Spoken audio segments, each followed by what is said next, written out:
حضرت عبد الرحمن بن ثابت حضرت سعد ابن ابی وقاص رضی اللہ تعالیٰ عنہ سے روایت کرتے ہیں کہ انہوں نے فرمایا کہ میں بیٹھا ہوا تھا کسی مجلس میں اور لوگ حضرت علی ابن ابی طالب علیہ السلام کے متعلق تنقیص کر رہے تھے، آپ کے معاذ اللہ نقائص کی بات ہو رہی تھی۔ تو میں وہیں بیٹھا اس مجلس میں نے ان لوگوں سے مخاطب ہو کر کہا کہ بے شک میں نے رسول اللہ صلی اللہ علیہ وسلم کو فرماتے ہوئے سنا ہے کہ حضرت علی ابن ابی طالب علیہ السلام کے متعلق 3 صفات ایسی ہیں کہ اگر ان میں سے ایک بھی مجھ میں ہو تو مجھے سرخ اونٹوں سے زیادہ وہ مجھے پسند ہے۔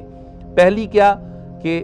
رسول اللہ صلی اللہ علیہ وسلم نے امیر کائنات علی ابن ابی طالب علیہ السلام کے متعلق فرمایا کہ اے علی،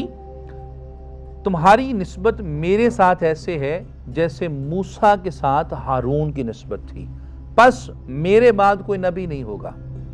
میرے بعد نبی نہیں، لیکن نسبت وہی ہے کہ موسیٰ کے ساتھ جو ہارون کو تھی، لیکن موسیٰ کے بعد ہارون نبی ہوئے ہیں، لیکن علی نسبت وہی ہے،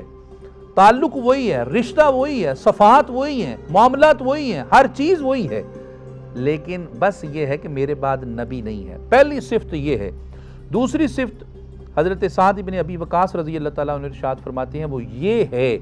کہ خیبر کے میدان میں جب خیبر فتح نہیں ہو رہا تھا تو 30 دن بعد رسالت مآب علیہ السلام نے فرمایا کہ کل علم اسے دوں گا جو حیدر قرار ہوگا، جو غیر فرار ہوگا، کل علم اسے دیا جائے گا۔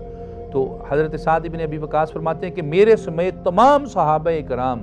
اس چیز کے خواہش مند تھے، حتیٰ کہ مجھ سے پہلے گئے تھے، اس کے باوجود بھی اس چیز کے خواہش مند تھے کہ کاش علم ہمیں ملے، لیکن اگلے دن علم رسالت مآب علیہ السلام نے علی ابن ابی طالب علیہ السلام کو دیا، حتیٰ کہ علی ابن ابی طالب علیہ السلام کی آنکھیں دکھ رہی تھیں، حضور نے اپنا لعاب دہن لگا کر تندرست فرمایا۔ اور تیسری بات حضرت سعد بن ابی وقاص رضی اللہ تعالیٰ عنہ ارشاد فرماتے ہیں وہ یہ ہے کہ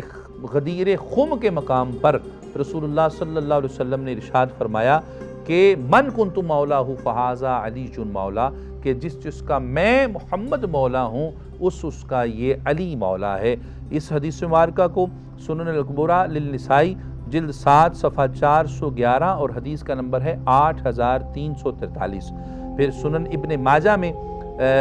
جلد اول صفحہ 86 اور حدیث کا نمبر ہے 121، اور پھر اس کے علاوہ تاریخ دمشق میں اور ابن اساکر میں، مستدرک ابن حاکم میں بھی یہ حدیث مبارکہ اپنی پوری صحت کے ساتھ درج ہے۔